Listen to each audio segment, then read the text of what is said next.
AB পার্টির সাধারণ সম্পাদক ব্যারিস্টার আসাদুজ্জামান ফুয়াদ। মাসুদ কামাল, আপনাকে স্বাগত জানাচ্ছি। ধন্যবাদ আপনাকে। অনেক ধন্যবাদ। খুব ভালো হতো ব্যারিস্টার ফুয়াদকে নিয়ে শুরু করতে পারলে। আসলে কথা বলতে চাই জুলাই নিয়ে, জুলাই আন্দোলনের ২ বছর এবং এই ২ বছর পরে ঘটমান বিভিন্ন ঘটনা, সেসব প্রসঙ্গে আপনার বিশ্লেষণ দিয়েই শুরু করি যে আম, ২ বছর আমরা কি পেলাম, কি পেলাম না, বা কি হারালাম, হারালামও কিছু কিনা, আপনার বিশ্লেষণ কি? দেখেন, আমি যদি পরপর 3 বছরের 3টা জুলাইকে বিবেচনা করি, আজকে থেকে 2 বছর আগের যে জুলাই ছিল, 24শে জুলাই, তখন দেশে একটা বাস্তবতা ছিল। তখন এখানে শাসন ক্ষমতায় ছিলেন শেখ হাসিনা এবং তার দল আওয়ামী লীগ।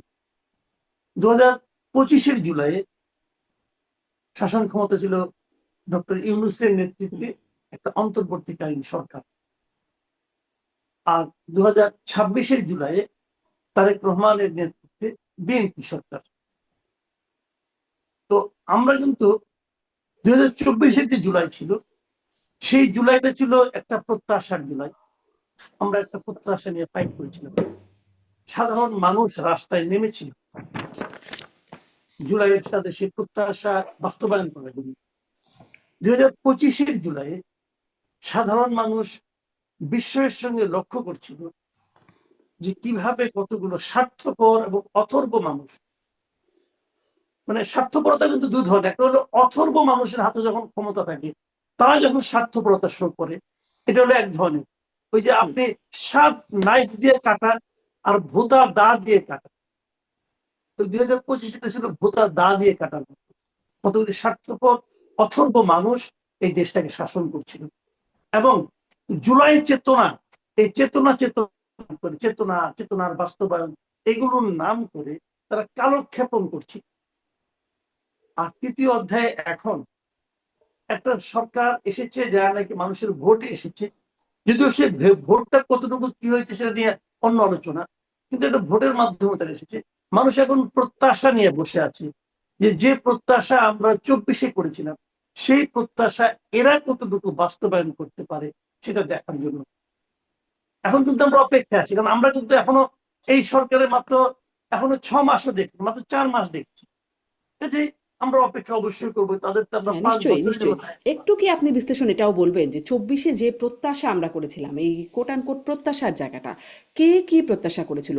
তখন আ মানে আপনি বলছিলেন সেই সময় যে আবেগ থেকে মানুষের রাস্তায় নামা বা গণ অভ্যুত্থানে নামা, আপামর মানুষের প্রত্যাশা কি ছিল, কার কি প্রত্যাশা ছিল? পরবর্তীতে শুনলাম প্রত্যাশারও নানান রকম বিস্তার হয়ে গেল। এই প্রত্যাশায় জুলাই ছিল, এই প্রত্যাশায় জুলাই ছিল, নানান রকম কথাবার্তা শুনলাম। আসলে মানে একদম প্রত্যাশাটা কি ছিল জুলাইয়ের? শুনেন, এক একজনের এক এক ধরনের প্রত্যাশা ছিল। এই যে এখন যাদেরকে দেখেন না, এই জুলাইয়ের যারা সিপাহ সালারের দাবিদার, তাদের প্রত্যাশা ছিল মাল কামানো, যে আমি এর মাধ্যমে আমার ব্যক্তিগত জীবন যাপনের স্বাচ্ছন্দ্য নিয়ে আসবো, ক্ষমতা ভোগ করবো। মানে তারা সেটা বাস্তবায়ন করে দেখিয়েছে। হয়তো ওই সময় ছিল না, ওই সময় ছিল একটা চাকরি পাবো, চেয়েছিল হুম। চাকরি পেয়ে হয়ে গেছে মন্ত্রী, এটা তো ছিল। তো তারা তখন তাদের একটা ধান্দা ছিল। এবং এই মন্ত্রিত্ব তারা কয়েকজন পেয়েছে, 3-4 জন পেয়েছে, 3 জন পেয়েছে। পাওয়ার মাধ্যমে তারা আরো অনেকগুলি সারা দেশে তাদের মধ্যে যা নাকি এরকম, মানে উনি পাইছে, ও পাইছে, আমি কিসের কম, আমি কম কিসে। তখন তারা যে বিভিন্ন মন্ত্রণালয়ে ঢুকছে, অমুক জায়গায় ঢুকছে, তমুক জায়গায় ঢুকছে, চাঁদাবাজিতে ঢুকছে, সারা দেশে তারা এগুলি ছড়াই দিচ্ছে। তাদের প্রত্যাশা আসলে কিন্তু প্রথম ছিল একটা চাকরি। কিন্তু যাদের চাকরির প্রত্যাশা তারা এগুলো সব করছিল, তারাই যেটা করছে তা কিন্তু না। মূলত এই আন্দোলনটা কারা করছে পরে, আমি নিজে যেটা মনে করি, আমি তো কোনো পলিটিক্স করি না, আমার কোনো হুম। রাজনৈতিক দল নাই, আমি কোনো দলের মেম্বারও না, সমর্থকও না, কর্মীও না। তা আমারও তো একটা প্রত্যাশা ছিল। এরকম আমার মতো আমার আমার দেখছি, আমি আমার ছোট ভাইয়ের বউ, বেশি গৃহবধূ মানুষ, সে তার বাচ্চা নিয়ে চলে গেছে শাহবাগে, তার বাচ্চা এসএসসি পরীক্ষা দিবে সামনে। তারপর তো এই ভয়টা কাজ করে না যে আমার ছেলে যদি কিছু হয়। তো এদের সবার প্রত্যাশা কি ছিল ভাই? একটা প্রত্যাশা সবার কমন ছিল, একদম কমন, সমস্ত লোকের। হুম। সে প্রত্যাশাটা হলো শেখ হাসিনা সরকারের বিদায়। তারা শেখ হাসিনার সরকারকে আর চাচ্ছিল না।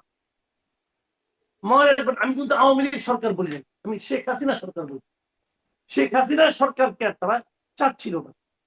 কারণ শেখ হাসিনা সরকার টানা 15 বছর ধরে অনেক ভালো কাজ করছে, অনেক উন্নয়ন করছে, কিন্তু যে জিনিসটা তারা সবচেয়ে বড় ক্ষতি করছে সেটা হলো মানুষের কথা বলার অধিকারকে তারা কেড়ে নিয়েছিল।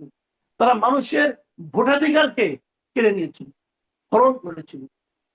তো এই জায়গাটাতে মানুষ বিরক্ত ছিল। তারা দেশের অর্থনীতিকে লুটপাট হতে দিয়েছে। কিছু লোক দেশের টাকা বিদেশে পাচার করেছে, এগুলো মানুষ জেনেছে, কিন্তু এগুলো কোনো প্রতিকার মানুষ পায় না। এসব নিয়ে পত্রিকায় লেখালেখি হয়েছে, আদালত থেকে নোটিশ এসেছে যে এটা নিয়ে কোনো তদন্ত করা যাবে না। এস আলমের সম্পদ পাচারের ব্যাপারে ডেইলি স্টারে নিউজ হয়েছে, আদালত বলেছে এটা নিয়ে তদন্ত করা যাবে না। পৃথিবীতে এরকম আদালত দ্বিতীয়টা দেখাতে পারবে? কোথায় আদালত বলবে এটা নিয়ে দ্রুত তদন্ত করতে হবে? আর আমাদের আদালত তখন বলেছিল যে এটা নিয়ে তদন্ত করা যাবে না।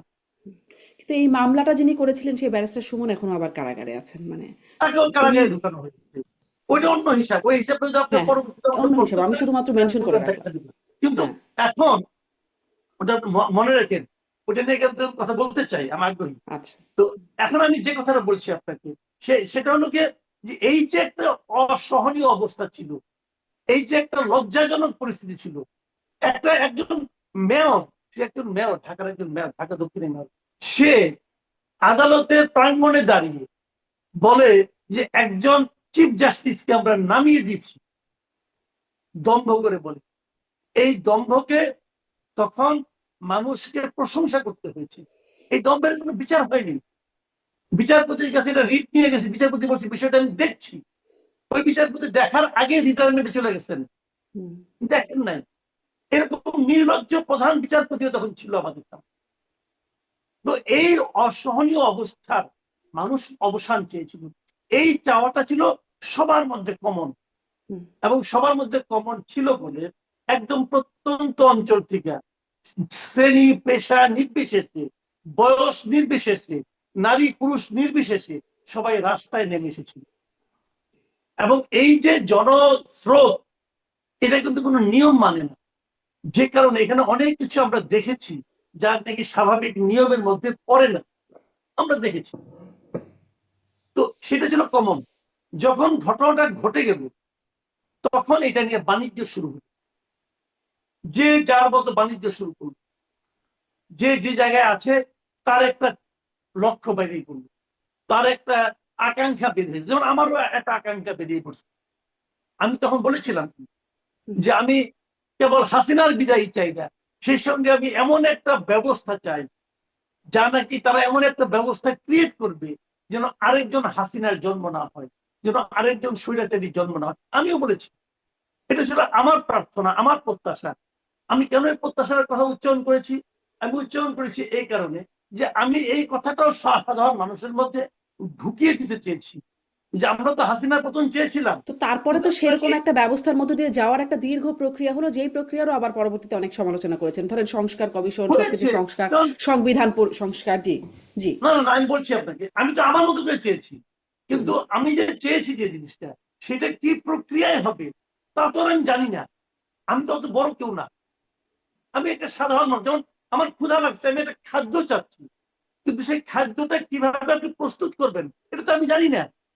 তখন আমি বললাম যে আমি ভাত খেতে চাই। এখন আপনি এখন ভাত খাওয়ার নাম করে ওই চুলার মধ্যে জাল দিতেই আছেন, দিতেই আছেন, দিতেই আছেন। আমি যতই বলি ভাই তুমি যে জাল দিচ্ছ, পানি দিচ্ছ দেখছি, কিন্তু চাল দিচ্ছ তো দেখি নাই। আপনি বলছেন না এটার মধ্যে চাল আছে, তুমি ওয়েট করো। তো ওয়েট করতে করতে করতে করতে পরে দেখা গেলো যে আপনি ওটা চাল দেন, অন্য কিছু দিচ্ছে, অর্থাৎ ভুট্টা দিয়ে রাখছেন। খেয়াল করেন, আমি কিন্তু আপনি দীর্ঘ সময় আপনি কিন্তু এখানে আগুনে জাল দিয়েছেন। এরাও এই কাজটা করেছে। ওই যে মানুষ চেয়েছে যে আমরা এমন একটা সরকার চাই, এমন একটা ব্যবস্থা চাই যে ব্যবস্থার কারণে আরেকজন স্বৈরাচারীর জন্ম হবে না। সেই ব্যবস্থার চাই মানুষের, এই যে চাওয়া, এটা আমার চাওয়া ছিল, আরেকজনের আরেকটা চাওয়া ছিল। এই সবগুলি চাওয়া নিয়ে ইউনূস সাহেব, যিনি এই আন্দোলনের আগেও ছিলেন না পিছেও ছিলেন না বলে আমার মনে হয়, যে ষড়যন্ত্র থাকতে পারে, উনি ষড়যন্ত্রে থাকতে পারেন আমি জানি না, কিন্তু আন্দোলনে তিনি উনি দেশে ছিলেন। বিদেশে লবি করেছেন, এরকম তো মানে বলতে পারে, আমি ইন্টারভিউ জানি না, আমি দেখেছি। বলতে পারবো না, ওটা আমি বলতে পারবো না। কিন্তু যেদিন 5 তারিখে শেখ হাসিনা চলে যান অথবা শেখ হাসিনার পতন হয়, শেখ হাসিনাকে দেশ থেকে বের করে দেওয়া হয়, এটা নিয়ে কিন্তু আরেক বিতর্ক আছে কিন্তু, যে শেখ হাসিনা কি পালিয়েছিল নাকি শেখ হাসিনা কে বের করে দেওয়া হয়েছিল, এটা নিয়ে আরেক বিতর্ক। ওই বিতর্কটা একটু বলে নেই। দেখেন, আমি কিন্তু মনে করি ঘটনা দুইটাই ঘটেছিল। কেমন? যে শেখ হাসিনা যদি পালিয়ে যান, তাহলে যে হেলিকপ্টারে করে ওনাকে নিয়ে যাওয়া হলো, সেই হেলিকপ্টারটা চালাইছে কি শেখ হাসিনা নিজে নাকি তার বোন? কি চালাইছে? ওই হেলিকপ্টারে যদি পাইলট উনি কি এখনো দেশে নাই? তাহলে ওনাকে ধরা হয় না কেন? উনি কি শেখ হাসিনার পারপাস সার্ভ করছেন নাকি অন্য কোনো পারপাস সার্ভ করছেন? এটা যদি হয় তাহলে এই সূত্র বলে উনি পালান না। আবার দ্বিতীয় একটা কথা, যদি ওনাকে পাঠিয়ে দেওয়া হয়, জোর করে পাঠিয়ে দেওয়া হয়, তাহলে বঙ্গভবন থেকে হেলিকপ্টার পর্যন্ত ওনাকে কি চ্যাংদোলা করে নিয়ে যাওয়া হয়েছে? তত নিয়ে যাওয়া হয় নাই। উনি তো হেঁটে উঠেছেন। উনি যদি উঠতে না চাইতেন, তাহলে যদি এই সূত্রকে আপনি ধরেন, তাহলে বলবো উনি পালিয়েছেন। কাজেই এই দুটোই কিন্তু সত্য, যে পালানো এবং পাঠিয়ে দেওয়া দুটো মিলেই একটা ককটেল হবে, ওটার মাধ্যমে উনি বিদেশে চলে গেছেন। যাই হোক, গেছেন। তো উনি চলে যাওয়ার পর আমরা কি কেউ জানতাম প্রথম দিন 5 তারিখে 6 তারিখে জানতাম যে কে হতে যাচ্ছে রাষ্ট্রপ্রধান, কে হতে যাচ্ছে সরকার প্রধান? আমরা জানতাম না। এমনকি এমনকি যে ওনার যাওয়ার সময় কোনো শর্ত ছিল যে আমরা শেখ হাসিনাকে নামিয়ে অমুককে চাই, কেউ কি উচ্চারণ করেছিল? কেউ উচ্চারণ করে। তার মানে ওই কমন লক্ষ্যটা ছিল যে আমরা শেখ হাসিনা সরকারের পতন চাই। কিন্তু এই পতনের লড়াইয়ে কিন্তু সবাই ছিল। কিন্তু যেটা হয়েছে, এই যে কাকন দাসীর গল্প জানেন? ওই যে কাজল লেখা কাকন দাসীর গল্প, কাজল লেখা সূচ কুমারের সারা শরীরের সূচ সে সরাইছে, তুলছে। তোলার পর কিন্তু চোখের দুটা সূচ তুলে নেয়, না তুলে সে গিয়েছিল গোসল করতে, এবং পুকুর পাড়ে যে সে হাতের কাকুন দিয়ে কাকুন দাসীকে কিনেছিল, বলেছিল তুমি যাও ঘরে, আমি আসতেছি। কাকুন দাসী দেখলো এই চান্স, সে চোখের দুটা সূচ তুলে বলে আমি তোমাকে রক্ষা করি, তুমি আমাকে বিয়ে করো। তুই বিয়ে তো সাথে করছে। আর যে সারা শরীরে সূচ তুলছে সে কিন্তু হয়ে গেছে দাসী। তো আমাদের এখানে কিছু ব্যক্তি ওই চোখের দুটা সূচ তুলে বলে আমরা এই আন্দোলন করছি, অতএব আমরাই আন্দোলনের সুফল ভোগ করবো, আমরা মন্ত্রী হব, আমরা উপদেষ্টা হব। আর যারা সারা শরীরে সুস্থ তুলছে, সারা দেশের জনগণ, তারা হয়ে গেছে দাসী। সিস্টেমটা এখানে হয়েছে।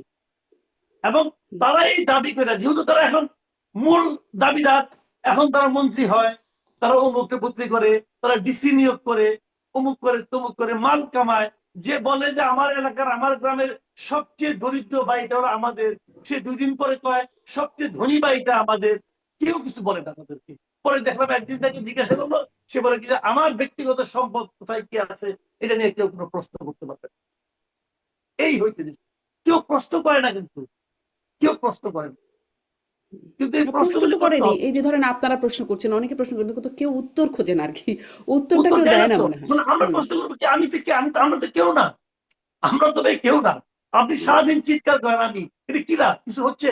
কিছু তো হচ্ছে না। কিছু তো কেউ তো বলে না, এটা কিছু বিচার তো হয় না কোনো কিছু।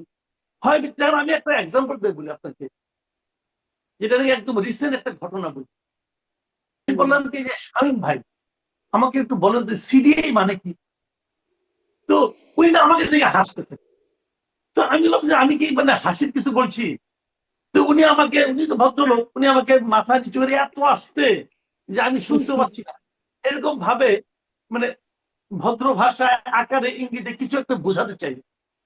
তো উনি যেটা বোঝাতে চাইলেন ওইটা বুঝে আমি খুবই লজ্জা পেলাম। যে আমি বললাম যে এই ধরনের কথা মানুষ লেখে। আমার কাছে একটু খারাপই লাগলো যে এই ধরনের কথা মানুষ কিভাবে লেখে, এই কথাগুলি এটা কি পোস্ট, এটাকে সামনে আনা যায়? তো আমি খুবই লজ্জা পেয়েছি। তো বাসায় এসে আমি আবার দেখতেছিলাম যে পোস্টগুলি আবার একটু দেখি। তো আমি ওনার পোস্টে দেখলাম। তো আমার পরে দেখলাম যে রাজশাহী ইউনিভার্সিটির একজন টিচার, এবং সে জার্নালিজমই টিচার, আমার ডিপার্টমেন্টের আমার জুনিয়র ভাই ছিলেন উনি, সেলিম রেজা নিউটন। তো উনি আবার এত আকার ইঙ্গিতে যান নাই। উনি একদম সরাসরি একটা দুইটা শব্দের একটা মানে করেছেন, পোস্ট মানে একটা কার্ড বানিয়েছেন, ফটো কার্ড। এবং উনি বলেছেন যে আমি চ্যাট জিপিটি কে যেভাবে ইনস্ট্রাকশন দিয়েছি সেভাবে ওনারা এটা করে দিয়েছেন। তো উনি আবার সরাসরি শব্দটা লেগেছেন চ দিয়ে। হুম হুম তো আমি পরে ভাবলাম যে ওই সায়ন্ত তো আকার ইঙ্গিতে বলছেন, এই শিক্ষক ভদ্রলোক তো আকার ইঙ্গিতের মধ্যেও গেলেন না, উনি তো অধ্যাপক, উনি তো আকার ইঙ্গিতেও গেলেন না। তাহলে কি একই শব্দ, একই শব্দ জুলাই সংক্রান্ত বিষয়ে বললে এটা খারাপ হয়ে যায়, আকার ইঙ্গিতে বললেও খারাপ হয়, আবার হাসিনাকে নিয়ে বললে অথবা বঙ্গবন্ধুকে নিয়ে বললে এটা কোনো অপরাধ হয় না। তাহলে বিষয়টা কি তাই? হুম আমার কথা হলো কি, শব্দের যে ওজন সেটা সবার জন্য সমান হওয়া উচিত, যে মানসিকতা সেটা সবার জন্য সমান হওয়া উচিত। কয়েকদিন আগে ওই যে হাদির একটা খুব, যেটা সে খুব বিখ্যাত হয়ে গেছিল, জাতীয় বীর হয়ে গেছিল, যে কি কিসে ছিঁড়ে ফেলবে, হ্যাঁ, দুইটা শব্দ, একটা স দিয়ে একটা ম দিয়া। আমার ছেলে আমার ওয়াইফকে জিজ্ঞাসা করতেছে যে মা এটা অর্থ কি? এখন আমার ওয়াইফ কি উত্তর দেবে? সে উত্তর দিতে হুম পারছে না, তবে সে আকারে কিন্তু বলছে কিছু একটা, যে এই যে শব্দগুলো আমরা বলতেছি, আমরা কি মাথায় রাখছি যে এই শব্দগুলি যা উচ্চারণ করছি, হুম আমাদের শিশু কিশোররা এদের কাছে যদি আমাকে বলে, আমি কি উত্তর দিব? যদি তারা বলে এটা অর্থ এটা, তখন তারা যদি বলে কেন তোমরা এটা করতে চাও, কি উত্তর দিব আমরা? আমরা কিভাবে একটা সমাজ গঠন করতেছি বলেন? জি জি, মাসুদ কামাল একদম তারপরে দেখেন স্পষ্ট, মানে এটি সালাউদ্দিন একটা। আম্মার, আমি একটু বলে হ্যাঁ, শেষ করি। আমি আচ্ছা শেষ বলতে করুন। বললাম সালাউদ্দিন আম্মার রাজশাহী ইউনিভার্সিটি, সে জিএস, সে বলতেছে যে শাওনকে যে নাকি স্যান্ডেল দিয়ে পিটাতে পারবে তাকে সে 1 লাখ টাকা পুরস্কার, আর যে স্যান্ডেল দিয়ে পিটিয়ে তার নাক দিয়ে রক্ত বের করে দিতে পারবে তাকে সে 2 লাখ টাকা দিবে।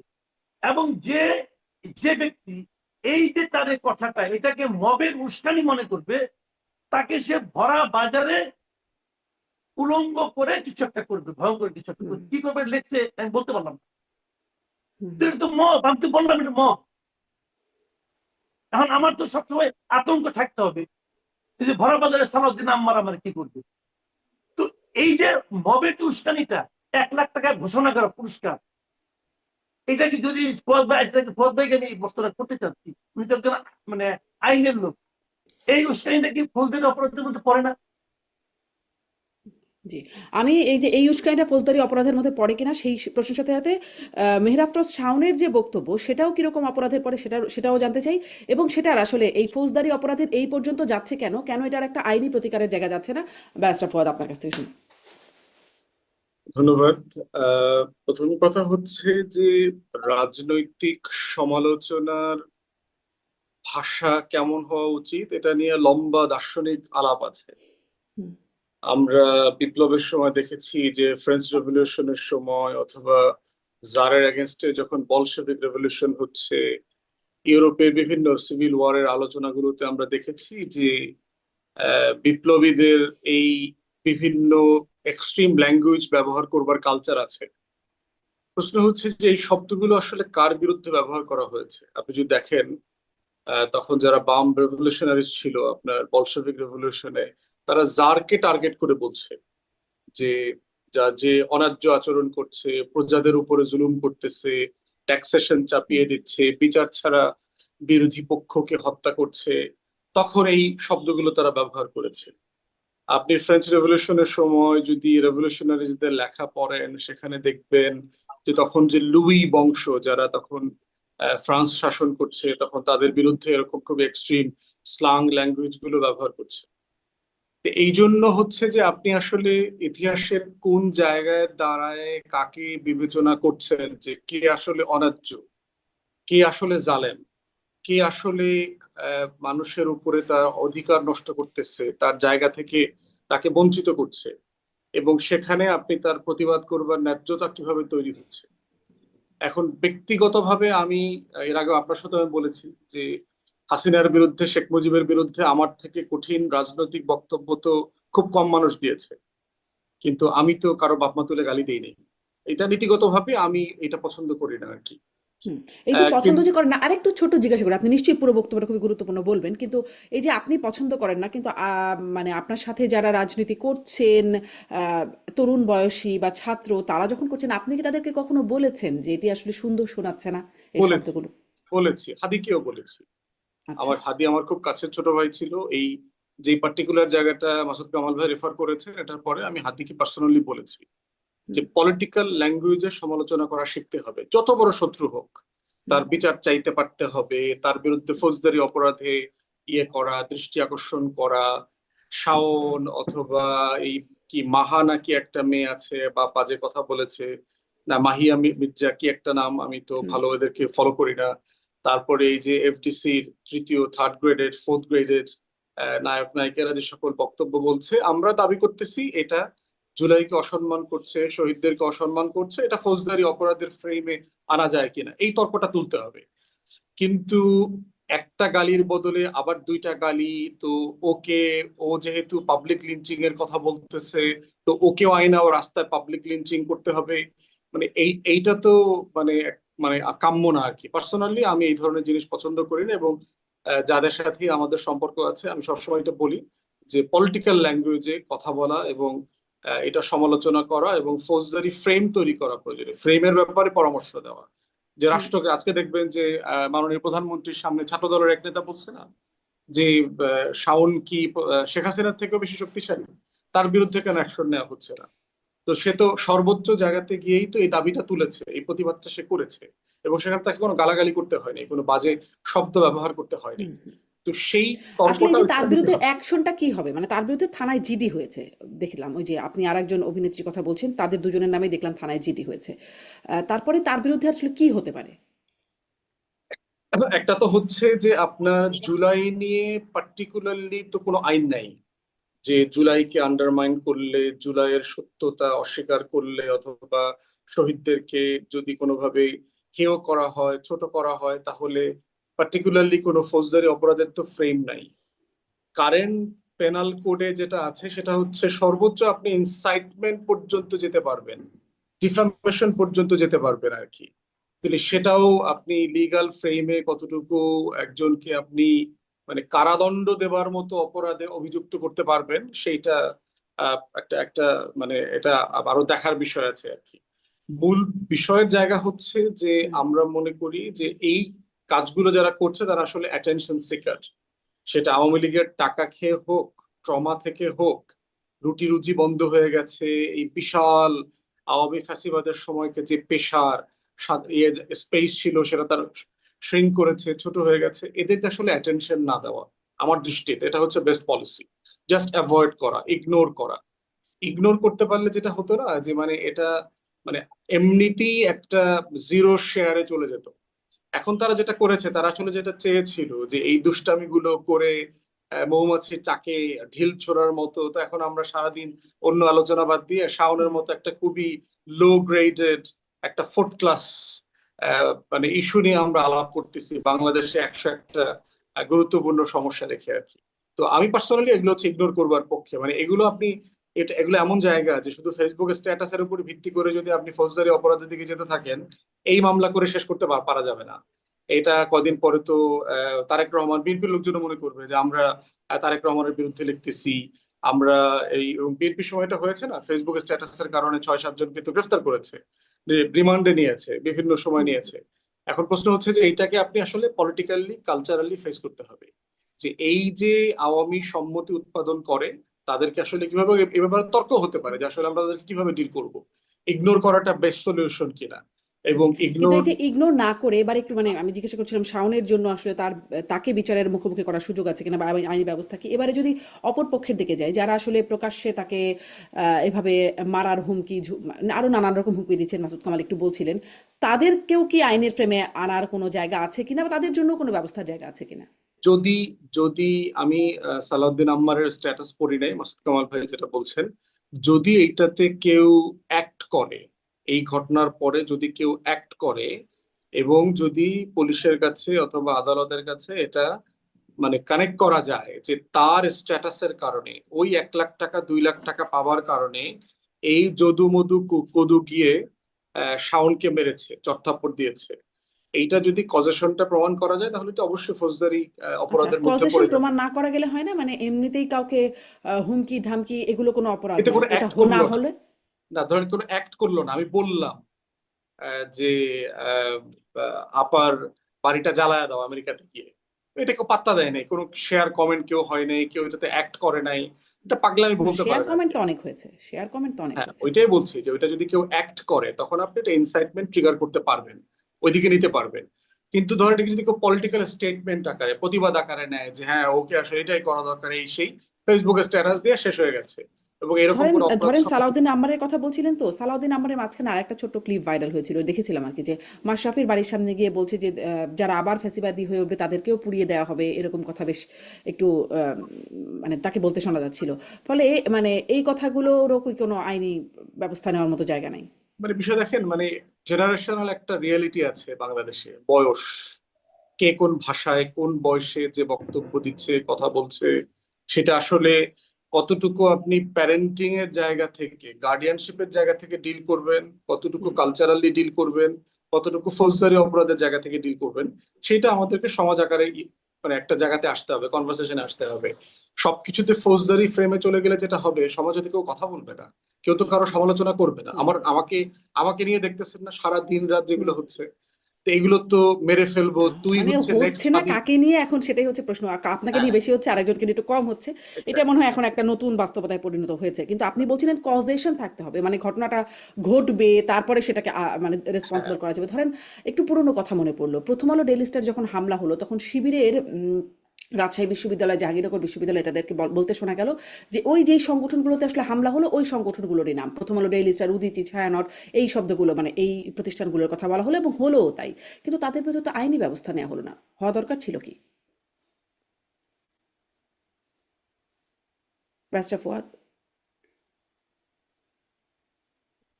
কানেকশনটা দুর্বল হয়ে গেছে। আমি আশা করছি পাবো, কারণ এই ব্যাখ্যাটা শুধুমাত্র ব্যারিস্টার ফুয়াদের কাছ থেকে সম্ভব, তিনি আইনি ব্যাখ্যাও দিতে পারবেন। ফলে এই ব্যাখ্যাটা কিন্তু মাসুদ কামাল, আপনার কোনো মন্তব্য? আরও একটা বিষয় রয়ে গেছে যেটা আপনি মনে করে রাখতে বলেছিলেন, সেটিও নিশ্চয়ই আছে, ব্যারিস্টার সুমনের ব্যাপারটা আপনি বলতে চেয়েছিলেন। জি, বেশি সুমনের যে ব্যাপারটা, দেখেন এই ভদ্রলোকের সঙ্গে আমার জীবনে কখনো দেখা হয়নি, ওনাকে আমি চিনি না, বাট ওনার বিভিন্ন, উনি সোশ্যাল মিডিয়ায় ছিলেন, খুবই একটা ভোকাল লোক ছিলেন। হুম, এবং পুরো আওয়ামী সরকারের আমলে আমি দেখছি যে উনি আওয়ামী লীগ সরকারে, মানে হাসিনা সরকারের বিভিন্ন কর্মকাণ্ডের সমালোচনা করতেন। হুম, এবং উনি আদালত প্রাঙ্গণে দাঁড়িয়ে, হাইকোর্ট প্রাঙ্গণে দাঁড়িয়ে বিভিন্ন বিচার, বিভিন্ন আপনার রায় উনি ওখানে হুম, দাঁড়িয়ে কিন্তু সমালোচনা করতেন। হুম, হুম, তারপর উনি যুবলীগের একজন নেতাও হলেন, ইলেক্টেড। এবং তারপর দেখলাম যে ওনার এই সমস্ত কথাবার্তার কারণে যুবলীগ তাকে ধারণ করতে পারলো, হুম, সাপোর্ট করে। আমার কাছে এমনটি মনে হয়েছে। এবং উনি হাসিনা আওয়ামী লীগ থেকে নমিনেশনও দেয় নাই। হাসিনা সরকারের যে কর্মকাণ্ড, তার অনেক কিছু উনি সমর্থন করেন না, এটা আমার কাছে মনে হয়েছিল তখন তার বিভিন্ন কর্মকাণ্ডের হুম, মানে কারণে। আমি আগে বলি তার সঙ্গে আমার জীবনে দেখা হয় নাই, হুম, হুম, আমার মনে হয়েছিল। তারপর ইলেকশন করলেন, ইলেকশনে উনি পাশ করলেন, আওয়ামী লীগের একজন জাজরেল ক্যান্ডিডেট যিনি আবার প্রতিমন্ত্রীও ছিলেন, সেই প্রতিমন্ত্রীকে উনি বিশাল ভোটের ব্যবধানে হারিয়ে পাশ করলেন। এই যে পাশটা করলেন, উনি কিন্তু আওয়ামী লীগের সেই দামি না। আওয়ামী লীগ তাদেরকে, যাদেরকে ডেকে নিয়ে বলেছিল আমি এক দামি, সবাই তোমরা দাঁড়ায় যাও, উনি কিন্তু ওই লাইনের লোক, উনি তো আওয়ামী লীগেরই না। আওয়ামী লীগ তাকে বের করে দিচ্ছে। উনি বিদ্রোহী হিসেবে কিন্তু ওখানে এলাকার প্রতি হিসেবে হয়েছে। শেষ মুহূর্তে যে যখন আন্দোলনটা হচ্ছিল, তখন আমি যেটা দেখলাম যে ওনার ভূমিকা আওয়ামী সরকারের পক্ষে ছিল। আমি মনে করি এটা একটা ক্রাইম, উনি অন্যায় করেছেন। উনি মানুষের, সাধারণ মানুষের যে সেন্টিমেন্ট, উনি সেন্টিমেন্টের বিপরীতে দাঁড়িয়েছেন। এটা অবশ্যই একটা অপরাধ উনি করেছেন এবং এই অপরাধের জন্য ওনার শাস্তি হওয়া উচিত। কিন্তু একজন লোককে আপনি 2 বছরের বেশি সময় জেলে আটকে রাখবেন কেন? আপনি ওনাকে ছেড়ে দেন, ওনাকে জামিনে আপনি দেন, ওনার এই বিচার চলতে থাকুক, যা শাস্তি হবার হবে, আদালত যেটা বিবেচনা করবে করবে। কিন্তু এই কারণে ওনাকে আপনার আটকে, দিনের পর দিন আটকে রাখেন। দেখেন এই যে সালামের মামলা, কোথায় কোনো বিএনপির এমপি তো, কোনো বিএনপির আইনজীবী তো এই মামলা করে নাই। পুরো জামাতের আজকাল যে বিশাল বিশাল ফিগার দেখি, জামাতের আইনজীবী, এর চেয়ে বড় আইনজীবী, সবচেয়ে ব্যস্ত আইনজীবী কিন্তু জামাত আর বিএনপি। কই এই আইনজীবীরা তো এসালামের বিরুদ্ধে মামলা করে নাই, বাবে নজিরের বিরুদ্ধে মামলা। কেউ করে নাই। কিন্তু এই ব্যারিস্টার সুমন করেছে, সেইটা ছিল দেশপ্রেম। শুনেন, জামাতের আমিরের সমর্থন করা দেশপ্রেম, তারেক রহমানকে সমর্থন করা দেশপ্রেম, এবং দেশের অর্থনৈতিক খাতে একটা বড় অন্যায়ের প্রতিবাদ করা দেশপ্রেম, এই তিনটাই দেশপ্রেম হয়। আমি কিন্তু ওই অর্থনৈতিক অন্যায়ের যে প্রতিবাদ করতে এই দেশপ্রেমকে সবচেয়ে বেশি বাংছি। আমি কিন্তু দেবো সেই লোকরা আটকে রাখছেন, তার শেষ সময়ের একটা ভুল, তার ভুল কিন্তু আমি আবারও বলছি, ব্যারিস্টার সুমন যে কথাটা বলেছিল আওয়ামী লীগ সরকারের পক্ষে, সেটা কিন্তু আমি অন্যায় মনে করি এবং এই জন্য তার শাস্তি হওয়া উচিত।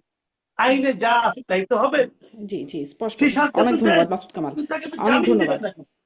অনেক ধন্যবাদ। কিন্তু ওই যে ওই মানে এই কথা বলার কথা যেটি ব্যারিস্টার ফুয়াদ বলছিলেন সেটির জন্য শাস্তি, সেটি আবার কেমন ব্যাপার, এটি আমি রয়ে গেল এই প্রশ্নটা। কিন্তু যে প্রশ্নটা আগে করছিলাম ব্যারিস্টার ফুয়াদ, সেটি নিয়ে শেষ করে তারপরে আমি একটু ব্যারিস্টার সুমনের প্রসঙ্গ আসবো, যেহেতু কথা প্রসঙ্গে আসলোই। যে আপনার কাছে জিজ্ঞাসা করছিলাম, আপনি বলছিলেন যে একটা কজেশন তো থাকতে হবে কারোর বিরুদ্ধে ফৌজদারি অপরাধের মানে মামলা করতে গেলে বা ব্যবস্থা নিতে গেলে। জিজ্ঞাসা করছিলাম যে প্রথম আলো, ডেইলি স্টার, ছায়ানট, উদীচী, এই যে হামলাগুলো যখন হয়েছিল তখন শিবির নেতাদেরকে দেখা গেছিল তারা ফেসবুকে বলেছিলেন এবং যেই যেই প্রতিষ্ঠানের কথা বলা হয়েছিল সেই প্রতিষ্ঠানে হামলা হয়েছিল, কিন্তু তাদের প্রতি কোনো আইনগত ব্যবস্থা নেওয়া হয়নি। আপনার কি মনে হয় যে এখানে কজেশন মিলেছিল, মামলা ব্যবস্থা নেওয়া উচিত ছিল? না, আমার কাছে মনে হয় যে কোনো ফৌজদারি অপরাধের তো বিচার হইতে হবে, আমরা পার্সোনালি বলেছি। এবং যদিও আমরা মনে করি যাদের কথা বলেছেন তারা বাংলাদেশে আওয়ামী ফ্যাসিবাদ কায়েম করবার জন্য কালচারাল গুরু আকারে কাজ করেছেন বহু বছর, দিল্লির স্বার্থ রক্ষা করা, আওয়ামী ফ্যাসিবাদের জন্য সম্মতি উৎপাদন করা, কিন্তু এর মানে এটা না যে একটা পত্রিকা অফিস আগুন দিয়ে পোড়াই দিতে হবে। তো সেটা ফান্ডামেন্টালি ফ্লড। কিন্তু যাদের নাম বলেছেন আমি মনে করি না এই মানুষগুলো এগুলোর সাথে জড়িত। কারণ হচ্ছে ডিসেম্বর মাস আপনার মনে থাকার কথা, জামাত তখন অনেকগুলো সার্ভেতে আগায় আছে, ইলেকশন সার্ভেতে। শহীদ ওসমান হাদির ঘটনা ঘটেছে, বেগম জিয়া মারা গেছেন, এরকম একটা সময় জামাত এবং অ্যাফিলিয়েটেড গ্রুপস তারা এইরকম একটা পত্রিকা অফিসগুলোতে ব্যাপক মাত্রায় আগুন লাগাবে এবং এরকম ঘটনা ঘটাবে, সেটা আওয়ামী লীগের আমলেই তারা করে নাই। মানে এই কাজটা করলে তাদের সবসময় মানে বেস্ট টাইমটা ছিল আওয়ামী লীগের আমলে করা, এটা তারা করে নাই, তো তাদের রিফোর্স ছিল। আমি এটাকে মনে করি এটা একটা আওয়ামী লীগ আমলে এজেন্সি। তো অনেক সময় তাদেরকে আসলে শব্দটা হয়তো এখন আপত্তিকর শোনায়, কিন্তু তাদেরকে গুপ্ত থাকতে হয়েছে বা থেকেছে তারা। তখনও আপনার অ্যাটাক করার মতো পরিবেশ তখন ছিল, আপনার লোক ছিল। ওই আগুন লাগানোর জন্য তো আপনার লক্ষ লক্ষ মানুষের সমাবেশ করার প্রয়োজন নাই। তাহলে কিন্তু প্রশ্ন হয়েছিল হচ্ছে, তো আসলে, অনেক লক্ষ না হলেও হাজার মানুষ ওখানে সমাবেশ হয়েছিল। না হয়েছে, কিন্তু এটা জামাত শিবিরের লোকগুলো আমরা দেখি নাই। এটার আলাদা কিন্তু ওই এক্সট্রিম যে আপনি ভয়েস যে আছে। কজেশনের কথা বলছিলেন ব্যারিস্টার ফুয়াদ, যে যদি ফেসবুকে বলে এবং তার প্রতিফলন দেখা যায়, সেরকম তো হয়েছিল। না ওটা বললেন ওইটা কারণ ওইটা সেখানে, তো প্রমাণ, ওটা তো কোর্টে প্রমাণ হয়নি। মানে বিষয় হচ্ছে যে আপনি আপনি কজেশনটা লিঙ্ক করছেন। তার জন্য তো মামলা ওই করতে হবে আগে, তাই না? কোর্টে প্রমাণ হতে রাকসুর হলে। ভিপি একটা স্টেটমেন্ট দিয়েছে আর ঢাকাতে দুইটা জাতীয় পত্রিকা পড়ায় দিছে। মানে এটা এটা just simply doesn't make sense আর কি। এইটা আমি সিরিয়াসলি মনে করি, আমার কাছে তথ্য আছে, আমি এটা পাবলিকলি বলতে পারবো না, বাট আমি এটা স্ট্রংলি ফিল করি যে এটা এজেন্সি রেড ওয়ার্ক। এইটা বাংলাদেশের নির্বাচনকে অস্থিতিশীল করবার জন্য যারা চেষ্টা করেছে, অনিশ্চিত করবার চেষ্টা করেছে, তখনকার সরকারকে বিব্রত করতে চেষ্টা করেছে। খুবই একটা ভলাটাইল সময় ছিল, তারেক রহমান ফিরছে, সবকিছু মিলে এই সিচুয়েশনটার একটা বেনিফিট নেবার চেষ্টা করেছে। এই ঘটনা ঘটানোর মধ্য দিয়ে জামাতের অথবা এই পুরো মানে তাহলে বলয়ে আপনি বলতে চাচ্ছেন 2 না, কিন্তু টাকা। এইটুকু কি বলবেন এজেন্সি ওই নেতাদের বক্তব্য ফলো করলো নাকি নেতারা এজেন্সিকে সাপোর্ট করলো, না মানে যেটা শিবির হচ্ছে নেতাদের এটা কথা হচ্ছে বলছি। আমার কাছে বক্তব্যগুলো মনে হয়েছে যে সিচুয়েশনের উপরে যে ছেলে পেলে হুটহাট করে বক্তব্য দেয়, ওই রকম একটা যে আপনার একটা হাইপ তোলা, একটা সিচুয়েশন করা যে হ্যাঁ প্রথম আলো এটা করছে, ডেইলি স্টার এটা করছে, এটা করছে, এটা করছে, এটা করছে। ছায়ানটের কি সমস্যা? মানে অত দূর যাওয়া লাগলো কেন? প্রথম আলো ডেইলি স্টার না হয় প্রতিদিন রিপোর্ট করছে, ওর বিরুদ্ধে লিখছে, ওকে সন্ত্রাসী বানাইছে, জঙ্গি বানাইছে।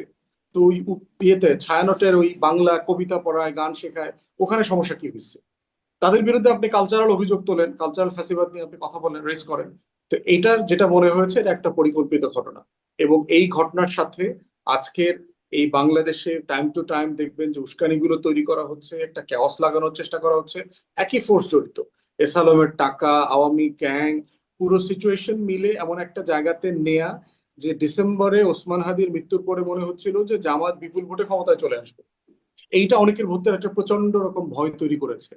তাহলে এখন জামাতকে সিভিল সোসাইটি, লেফট, তথাকথিত প্রোগ্রেসিভ এই সেকশনের এই আতঙ্কটাকে কিভাবে অ্যাড্রেস করা যাবে, এই ভোটটা যেন অন্যদিকে না যায়, এটা যেন বিএনপিকে এনশিওর করা যায়।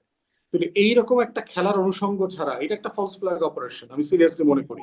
এটা আপনি আপনার সোর্সে খবর নেন ভিতর থেকে, এটা আপনিও জানতে পারবেন, আমরাও জানতে পারবো। সেই অপারেশনের মধ্যে কি অন্তর্বর্তী সরকারও জড়িত ছিল? কারণ না, সে মানে জড়িত প্রথম না, আলো সে তো ভিকটিম। তিনি তো অন্তর্বর্তী বলছেন সরকার যে তো তারা victim। বলেছেন, বারবার ফোন করে বলেছেন, কিন্তু তারা চাইলে ব্যবস্থা নিতে পারতেন, কিন্তু ব্যবস্থা নেন নাই।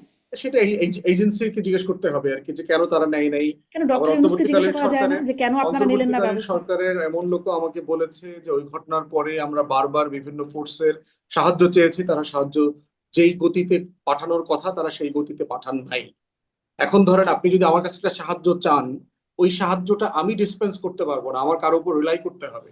আমি তাকে বলতে পারবো, আপনার মনে থাকার কথা শেখ মুজিবের হত্যাকাণ্ডের সময় শেখ মুজিব তোফায়েল আহমেদকে ফোন দিয়েছিল না, শেখ সেলিম পার্লামেন্টে বলেছে। হুম, তোফায়েল আহমেদ তখন রক্ষী বাহিনী দেখাশোনা করে, বিশাল ফোর্স নিয়ে তারা চলাফেরা করে, যে সেনাবাহিনী চারদিকে আমাকে ঘিরে রাখছে। এয়ারফোর্সের প্রধান একে খন্দকারকে ফোন দিয়েছিল না, সেনাবাহিনী প্রধান শফিউল্লাহকে ফোন দিয়েছিল না। হুম। এখন রেজিমেন্ট কি শেখ মুজিবের নিয়ন্ত্রণে? কেউ তো তাকে উদ্ধার করতে কেউ আসে নাই তো। তাহলে এখন প্রশ্ন হচ্ছে যে আপনি এখন দোষটা কাকে দেবেন? এই জন্য হচ্ছে যে এই ঘটনাগুলো আমি বোধ করি তদন্ত হওয়া দরকার, সিরিয়াসলি তদন্ত হওয়া দরকার, যে রাষ্ট্রকে যারা ভিতর থেকে দুর্বল করতে চাচ্ছে এমন কোনো ফোর্স জড়িত কিনা, বাইরের কোনো ফোর্স জড়িত কিনা, একসাথে মিলে করা হচ্ছে কিনা। কারণ এই কাজগুলো যদি আমি ডিসেম্বরে ম্যানেজ করতে না পারি, তখন বলা হচ্ছিল নির্বাচিত সরকার আসলে সব ঠিক হয়ে যাবে। ফিউচারে যেন না হয়। এখন তো নির্বাচিত সরকার আসছে, আপনি এখন এই যে দুর্নীতির কথা বলছেন, গত আমলে 15 মাসে এত এত টাকা লুটপাট হয়েছে, তদন্ত করে খতিয়ে দেখা হবে। এটাও খতিয়ে দেখেন, এটাই তো সরকারের রেসপন্সিবিলিটি, যে কোনো একটা ঘটনা ঘটেছে আপনি খতিয়ে দেখেন কারা আমি রেসপন্সিবল। একটু এই প্রশ্নটা মাসুদ কামালের কাছে রাখতে চাই, আপনার কোনো বিশ্লেষণ আছে কিনা, কেন কোনো তদন্ত কেউ করে না?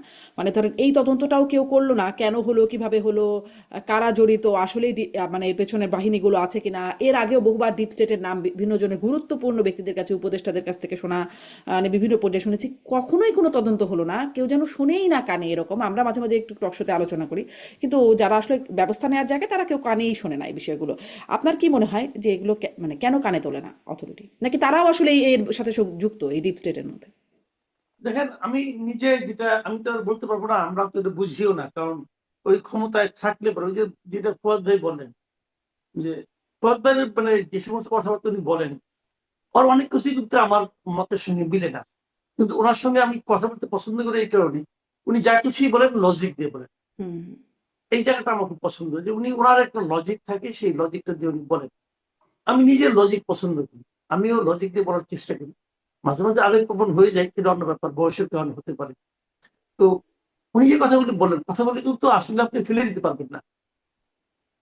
আমাদের ওই সময় স্বরাষ্ট্র উপদেষ্টা ছিলেন, ওই সময় ডক্টর ইউনূস ছিলেন, এদের সঙ্গে আরো অনেক উপদেষ্টা ছিলেন, এদের সঙ্গে সাংবাদিক যেমন নুরুল কবির ভাই নিজে বলেছেন, উনি একাধিক উপদেষ্টাকে ফোন করেছেন। করাই স্বাভাবিক। এবং ডক্টর ইউনূস ক্ষমতায় আসার পর যে দুই একটা মিডিয়ার সঙ্গে ডক্টর ইউনূসের সম্পর্ক সবচেয়ে ভালো ছিল, তার মধ্যে তো প্রথম আলো, ডেইলি স্টার পরে না, তাদের সঙ্গে তো ওনার সম্পর্ক খুব ভালো। উনি তো এই পত্রিকাগুলি সম্পাদককে ইন্টারভিউ দিয়েছেন রে ভাই, তো ওনার সঙ্গে তাদের খুব ভালো রিলেশন। তো ওনাদের পত্রিকা যখন আক্রান্ত হয়, তো স্বাভাবিকভাবে ওনারা তো তাদেরকেই প্রথম ফোন করেন। তো ফোন তো তারা করেছেন, তারা অসহায় বোধ করেছেন কেন?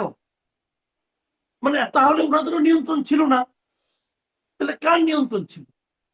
এবং ওনাদের যে নিয়ন্ত্রণ, আমার কাছে যে জিনিসটা খারাপ লাগে, জিনিসটা ফয়সাল বললেন না, সেই জিনিসটা হলো যে ওনারা কেন মুখ খোলেন না। আমি মানলাম যে ওনারা তদন্ত করতে পারেন নাই, আমি মানলাম ওনারা আগুন থামাইতে পারেন নাই, তো এখন তো ওনারা মুখ খুলতে পারেন, যে ওই সময় আমি অমুককে বলেছিলাম, তমুককে বলেছিলাম, অমুক চুপ করেছিল, তমুক কথা বলে নাই, তো এখন ওনারা মুখ খুলেন না কেন? তার মানে এই লোকগুলোর আরেকটা সমস্যা ছিল। হুম। এই লোকগুলোকে আমি তো সবসময় বলতাম যে ডক্টর ইউনূস যে টিম নিয়ে কাজ করতেছে, এই টিমের ম্যাক্সিমাম লোক বৃদ্ধ এবং অথর্ব, কিছু বুড়া আর দুই তিনটা ছোড়া, এদের নিয়ে উনি ক্যাবিনেট বানাইছিলেন। এগুলি মানে কোনো এটা তো কাজের ডক্টর ইউনূস স্বীকারও করেছিলেন, ডক্টর ইউনূস তো বলেইছিলেন যে আমার এই বিষয়ে তো অভিজ্ঞতা নাই। ফলে তার যে তার একটা নিজের ডিফেন্সে যেটা ছিল সেটা তিনি নিজেই সহজে স্বীকারও তো করে নিয়েছিলেন যে তার তো অভিজ্ঞতা নাই এই মানে বিষয়ে। ওনার মতো লোকের এই স্বীকারোক্তিটা, এটা এত হাস্যকর এবং এত অপরাধমূলক। যেমন আমি একটা উদাহরণ দিয়ে বলি, আপনি আমাকে বললেন যে মাসুদ কামাল, আপনাকে আমি খুব পছন্দ করি, আপনার উপর ভরসা করি, আপনাকে লোকজন ভালোই জানে, আমি একটা নতুন গাড়ি কিনছি, আমি একটু বাইরে যাবো, আপনি একটু চালান না। তাই বললাম, আমি তুমি জীবনে গাড়ি চালাইনি, আপনার না না না আপনি পারবেন, আপনি আমাকে চালাতে দিবেন ভাই, আমি যদি চালাই ওই গাড়ি অ্যাক্সিডেন্ট হবে, গাড়ি ভাঙবে, আমার জীবন যাবে, আপনারও জীবন যাবে। এবং ডক্টর ইউনূস ওই কাজটা করছেন। হ্যাঁ, কিন্তু এখানে তো আর উনি পরীক্ষিত ড্রাইভার দেশটা ছিল না, ছিল ডুবাইছেন, কি অপশন উনি হিসেবে নিজে পরীক্ষিত ঢুকছেন। ড্রাইভার? দেখেন আপনি ভাবেন হাসিনার আমলে ডক্টর ইউনূসকে হাসিনায় 8 তলা পর্যন্ত হাঁটায় তুলছে, তুলছে না, তুলছে। তখন সাধারণ হাসিনা যা কিছু বলতে দেন, কিন্তু সাধারণ মানুষের মধ্যে ওনার প্রতি যে যে মায়াটা ছিল, যে ধারণা ছিল যে হাসিনা ওনার মতো একজন বয়স্ক লোক কিরকম ভাবে বেইজ্জতি করতেছে। আমি নিজে ওই হাসিনার আমলে আমি নিজে একাধিক প্রোগ্রাম করছি, আমি একাধিক কন্টেন্ট করছি যে ডক্টর ইউনূসের সঙ্গে হাসিনা অন্যায় করতেছে, আমি নিজে করছি। এবং সেইগুলি আবার ডক্টর ইউনূস সাহেব ওনার ভেরিফাইড পেজে শেয়ার করছেন, আমি করছি। কিন্তু কোশ্চেনটা হলো কি, ওই সময় ওনার প্রতি মানুষের সিম্পেথিটা ছিল, এখন আছে? আছে এটা? নাই। কেন নাই? নাই ওই কারণে যে জিনিস উনি জানেন না, যেটা উনি পারেন না, সেটা উনি করতে গেছেন। এবং করার সময় উনি কিছুগুলি অযোগ্য লোককে নিয়ে গেছেন, ওনার চেয়ে অযোগ্য লোককে নিয়ে গেছেন। তো এতগুলি অযোগ্য একসঙ্গে হইয়া দেশটার 12টা বাজাইছে এবং ওনাদেরও 12টা বাজাইছে, জি ওনাদের জি ইমেজটা নষ্ট হচ্ছে। আপনার সমালোচনার জায়গায় একদমই স্পষ্ট। তদন্ত হয় না ব্যারিস্টার ফুয়াদ, আপনি বলছিলেন না আপনিও জানেন কিন্তু বলবেন না, কিন্তু কেন বলবেন না সেটা একটু মানে বললে কি হয়, বললে মানে না, বিষয়টা আলোচনায় আসলে সমস্যা কি? যে কোনো কথা পাবলিকলি বলতে হইলে তো এভিডেন্স দিতে হবে, তাই না? মানে এটা তো একটা কনভারসেশনের বেসিক জায়গা। যে কথা আমি হুম আপনার সাথে সোফায় বসে বলতে পারবো, কথা চা খেতে খেতে, সেটা তো আমি পাবলিকলি বলতে পারবো না। কোনো না কোনো ফর্মে আমাকে এভিডেন্স দিতে হবে। এবং বিষয়গুলো খুব সেন্সিটিভ, এটা তো ক্রিমিনাল নেচারের বিষয়। পলিটিক্যাল বিষয়ে ওপিনিয়ন দেওয়া যায়, আমার ওপিনিয়ন আপনার মানতে বাধ্য না। হুম হুম যেভাবে আমরা সারাদিন বিভিন্ন বিষয়ে মতামত দিই, কেউ গালাগালি করে, কেউ মানে, কেউ হাহা দেয়, কেউ পাকিস্তান পাঠায় দেয়, তো মিলায় ঝিলায় এগুলো করা যায়। হুম হুম, কিন্তু এইসব ব্যাপার তো সেন্সিটিভ বিষয়। জি বিষয় হচ্ছে যে রাষ্ট্রের ভিতরে রাষ্ট্রকে নিয়ে খেলা, এগুলো বন্ধ না হতে পারলে যেটা হয়, রাষ্ট্র বড় হয় না, রাষ্ট্র থেমে যায়, বারবার জি থেমে যায়, এবং যেগুলো আমরা থেমেই তো, দেখেছি। তাহলে তো সেই জায়গাটা থেমেই তো যায় মনে হয়। আসলেই তো কোনো তদন্ত, অনেক কিছু নিয়ে প্রশ্ন জাগে কিন্তু সেগুলোর তদন্ত কেউ করলো না, ফলে নানান রকম ন্যারেটিভ তৈরি হয়, ভুল ভাল অনেক কিছু বলা হয়, অনেক দিকে অনেকে যেতে পারে, এবং সেটা নিয়ে আবার পাড়া পরে গালাগালি নানান কিছু শুরু হয়ে যায়। এগুলো ব্যারিস্টার নিয়ে ফুয়াদ শেষ, পলিটিক্স বেশি হয়, এটাই দেশের জন্য দুঃখজনক। যে আপনি এটা নিশ্চয়ই নিয়ে যেটা শেষ হয় একটা যে প্রসঙ্গ একটু আনি। খুবই অগুরুত্বপূর্ণ একজন ব্যক্তিকে দেখা গেল এটার সাথে গুরুত্বপূর্ণ করে কানেক্ট করা হচ্ছে, প্রয়োজন নাই। হুম তদন্ত হলে যেটা হতো, সবাই ফ্যাক্টস ক্লিয়ার হয়ে যেত, এটা আসলে এটা, তখন আর কি এটা এটা নিয়ে কেউ খেলতো না। আমাদের দেশের প্রত্যেকটা ঘটনা নিয়ে বয়ান তৈরি হয়, তারপরে হচ্ছে ভিকটিম ক্রিয়েট করা হয়, তারপরে হচ্ছে নিরপরাধ মানুষকে ফাঁসানো হয়, এরপরে তাকে হত্যাযোগ্য করা হয়। এই জিনিসটা তখনই বন্ধ করা যাবে যখন একটা বিচারিক প্রক্রিয়াতে সিচুয়েশনটাকে নেওয়া যাবে। কিন্তু এর যারা বাইরে যেন ক্ষমতায় আছে ছোট ছোট তারাই যদি করতে না চায়, যদি বলি ডক্টর ইউনূসের সরকার বা তার পরবর্তী সরকার, মানে এইগুলো দেখলো, জানলো, আপনি জানেন নিশ্চয়ই সরকারের ভেতরে, মানে তারাও জানেন কিন্তু ব্যবস্থা নিল না, ফলে তখন প্রশ্ন চলেই আসে যে তারাও কি তাহলে এর মধ্যে জড়িত? কেন তারা এই বিষয়ে এত মানে বড় বড় গর্হিত ঘটনা ঘটার পরেও বিষয়গুলো নিয়ে মুখ খুললো না বা ব্যবস্থা নিল না? আমি একটা শেষ প্রসঙ্গে আসি, যে হাসনাত আব্দুল্লাহ এমপি, তিনি সংসদে দাঁড়িয়ে বসুন্ধরা গ্রুপের সমালোচনা করেছেন। তিনি বলেছেন যে আন্ডার টেবিল কোনো সমঝোতা হচ্ছে কিনা সরকারের সাথে, তাছাড়া কেন তাদের বিরুদ্ধে আইনি ব্যবস্থা নেওয়া হচ্ছে না। এবং তারপর আসলে দেখলাম বসুন্ধরার যে গণমাধ্যমগুলো আছে তারা একদম মানে মোটামুটি দৃশ্যমান হলো যে তারা একদম অভিযোগের ডালি খুঁজে বসেছে হাসনাত আব্দুল্লাহর বিরুদ্ধে। ব্যারিস্টার ফুয়াদ, আপনার একটু মন্তব্য শুনবো, এবং গণমাধ্যম কর্মী হিসেবে অবশ্যই মাসুদ কামাল আপনার কাছ থেকে শুনবো। হাসনাত আব্দুল্লাহ, দুঃখিত ব্যারিস্টার ফুয়াদ। প্রথম কথা হচ্ছে যে হাসনাত যেটা বলেছে, এই কথাটার তো কিছু সত্যতা তো আছে। আপনার একজন টিভি প্রেজেন্টারকে নিয়ে এখন খুব কথা হচ্ছে না, চ্যানেল আই এর, সে কয়দিন আগে ইন্ডিয়া থেকে ঘুরে আসছেন, আহ, এবং যেই ধরনের আচরণ তিনি আওয়ামী লীগ থাকা অবস্থায় করেছেন, এবং আজকে উনি যেই ধরনের আলাপ তুলছেন, আপনার আপনি ভদ্র শাওন বলতে পারেন আর কি। সে গালাগালি করছে না, সে সিডিআই শব্দটা বলছে না, কিন্তু প্রকারান্তরে সে জুলাইয়ের একটা বড় ঘটনাকে, গণ অভ্যুত্থানকে তিনি কোনোভাবে আন্ডারমাইন করা যায় কিনা, ছোট করা যায় কিনা, হেয় করা যায় কিনা, এর ভিতর থেকে আমেরিকা জড়িত ছিল, ষড়যন্ত্র, স্নাইপার ব্যবহার করা হয়েছে কিনা, এগুলো সবই করার চেষ্টা করছে। তো আমাদের তদন্ত হয় না, গণমাধ্যম, ফলে এই প্রশ্ন তো করতেই পারেন ব্যারিস্টার ফুয়াদ। মানে এটা নিয়ে তো কোনো অনেক কিছুরই অমীমাংসিত বা রহস্য রয়ে গেছে, তো প্রশ্ন তো তিনি করতেই পারেন। না, প্রশ্ন হচ্ছে যে 7.62 ব্যারেলের অস্ত্র ব্যবহার করা হয়েছে কিনা, পুলিশের কাছে এটা আছে কিনা, তো ফ্যাকচুয়ালি প্রমাণিত ঘটনা, এটা নিয়ে তো আর প্রমাণ করবার কিছু নাই। স্নাইপার ব্যবহৃত হয়েছে, এটা তো একটা ভিজুয়াল ব্যাপার, এটার উপরে ভিত্তি করে বিচার চলছে আইসিটিতে।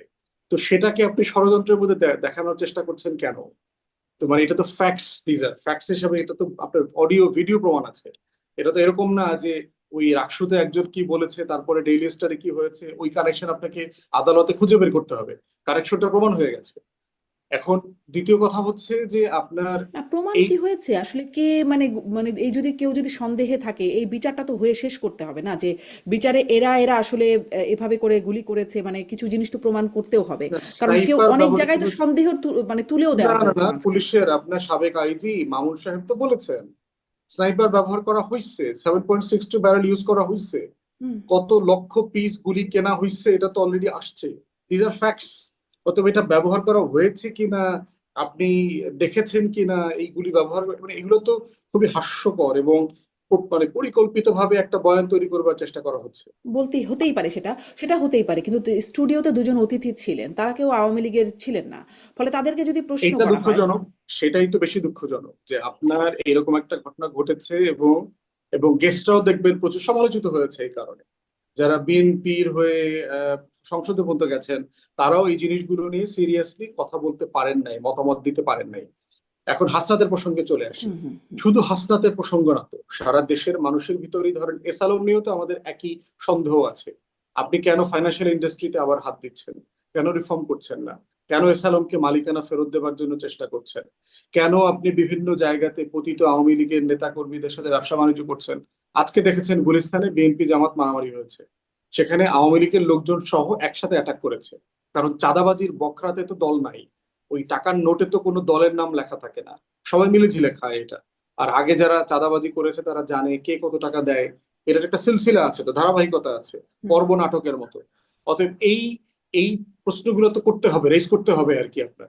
এরপরে দেখেন যে আপনার গণমাধ্যমের রোল যদি বলি, আহ গণমাধ্যম আসলে পেশাদার ছিল কিনা কখনো বাংলাদেশে, বাংলাদেশে আসলে গণমাধ্যম কর্মীরাই গণমাধ্যম বানিয়েছে কিনা, বাংলাদেশে মোটা দাগে তো আসলে গণমাধ্যম বানিয়েছে ব্যবসায়ীরা। এখন ব্যবসায়ীরা আসলে গণমাধ্যম পৃথিবীতে কোনো গণতান্ত্রিক রাষ্ট্রে বানায় কিনা, না আসলে তারা মানে ভিন্ন কোনো জিনিস তারা এখান থেকে অ্যাচিভ করতে চেয়েছে। তারপরে দেখবেন যে বিভিন্ন গ্রুপের সাথে, একটা গ্রুপের সাথে আরেকটা গ্রুপের যখন কেনা বেচা ব্যবসায়িক স্বার্থ দ্বন্দ্ব হয়, দেখবেন যে টোটাল মাধ্যমগুলো একজন আরেকজনকে এক্সপোজ করা শুরু করে। এবং এইটা করতে গিয়ে যেটা হয় দিন শেষে রাষ্ট্র আকারে আমরা ক্ষতিগ্রস্ত হই। আপনি দেখবেন, আমরা মনে আছে যে বিবিসিতে ইরাক যুদ্ধ, তারপরে হচ্ছে ফিলিস্তিনের বিষয় নিয়ে ডিসপ্রপোর্শনেটলি আপনার ইসরায়েলিদের পক্ষে মতামত তৈরি করা হয়, কাভারেজ দেওয়া হয়। সেটা নিয়ে আমরা মনে আছে বিবিসির হেডকোয়ার্টারের সামনে আমরা প্রতিবাদ করতে গেলাম, প্ল্যাকার্ড প্ল্যাকার্ড নিয়ে আমরা ওখানে প্রতিবাদ করলাম। হুম। বিবিসি কিন্তু সেটা নিউজ করেছে।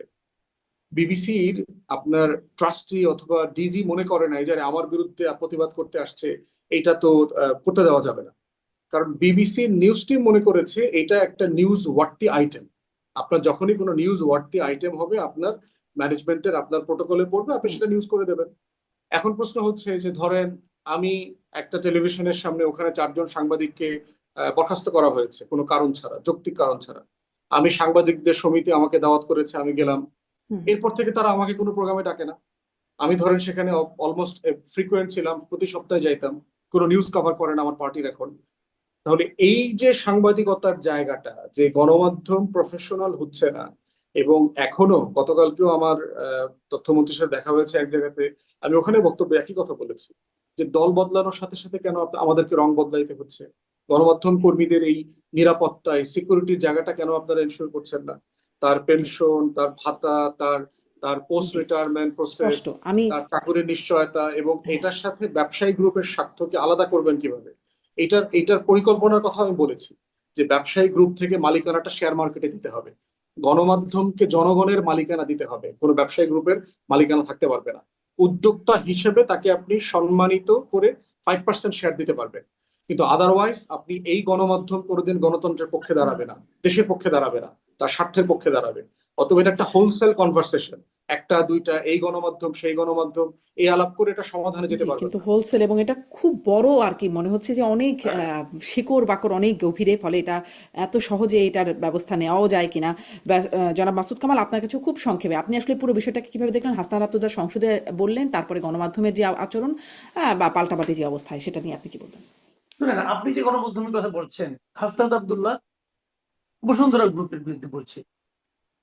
হাসনাত আব্দুল্লাহ এর আগে আরেকটা কথা আছে, আমি ওটাও বলি। আমি কিন্তু পার্সোনালি বলি, আমি হাসনাত আব্দুল্লাহ ছেলেটাকে পার্সোনালি এখন পর্যন্ত পছন্দ করি এই কারণে তার সরাসরি কথা বলার যে হুম, স্টাইল, এবং আমার কাছে মনে হয় যে এই ছেলেটা হিপোক্রেট না। আর যাই হোক, তার কিন্তু দুর্নীতির অভিযোগ কিন্তু উঠানো হয়েছিল, সরকারি দলে উঠেছিল।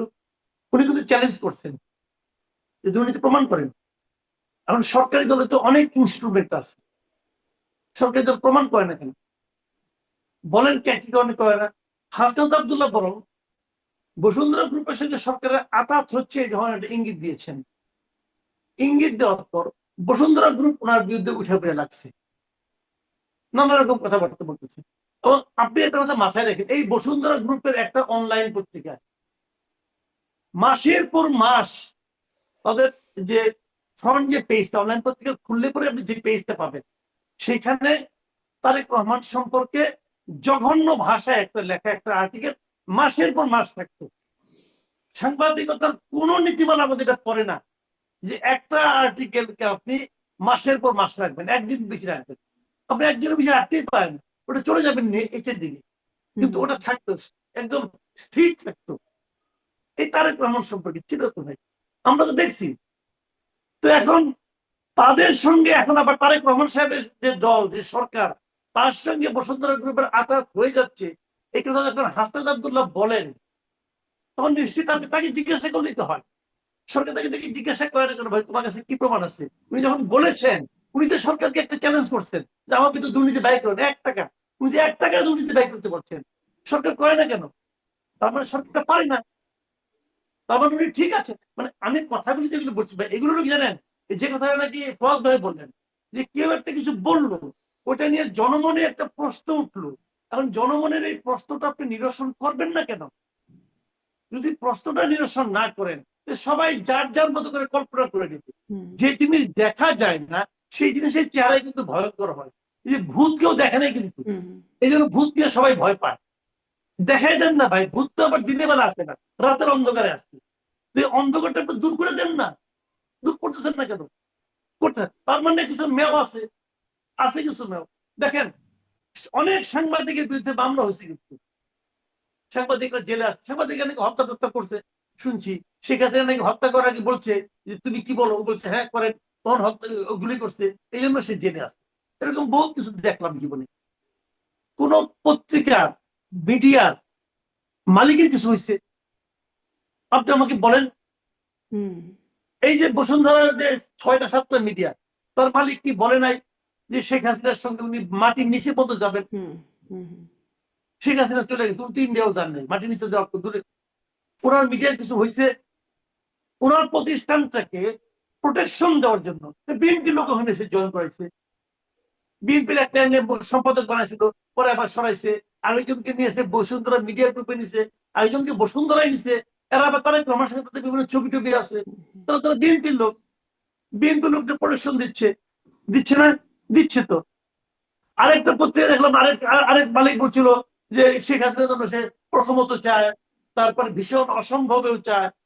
তো ওনার ওখানে তো বৈষম্যবিরোধী ছাত্র আন্দোলন লোক যে বসতো, আলাপ তালাপ করতো, ওগুলো আমি শুনছি, দেখছি অনেক কিছু। বাদ দেন, সবচেয়ে আমি যদি হাসিনা সরকারের সময়ের কথা বলি, সবচেয়ে বেশি ভূমিকা ওই সরকার কারা রাখছে? কোন 2টা টিভি? একটা টিভি 71 টিভি, আরেক টিভি যেখানে আপনি আগে চাকরি করতেন ডিবিসি, তারা রাখছে। ডিবিসি এবং 71 মালিক কারা? সেই মেঘনা গ্রুপ কি এখন আবার আরেকটা ইংলিশ পত্রিকা কিনছে, আরেকটা দৈনিক পত্রিকা বাই করছে। এবং এই সময়ে যে সমস্ত ব্যবসায়ীরা সবচেয়ে ভালো ব্যবসা করতেছে, তার মধ্যে সে একজন। তাহলে কিসের কি রে ভাই? আসলে ব্যাপারটা হচ্ছে টাকা কথা বলে, সাংবাদিকদের ধরা যায় কিন্তু টাকাওয়ালাদের ধরা যায়। মুজাম্মেল বাবু জেলে যায়, 71 টাকা রূপা দিয়ে জেলে চেতনা যায়, দেওয়াটা সবসময় শাকিল জেলে যায়, 71 মালিক জেলে যায় না। 71 মালিক বরং আরো বেশি মিডিয়া করার জন্য অনুমতি পায়। হুম।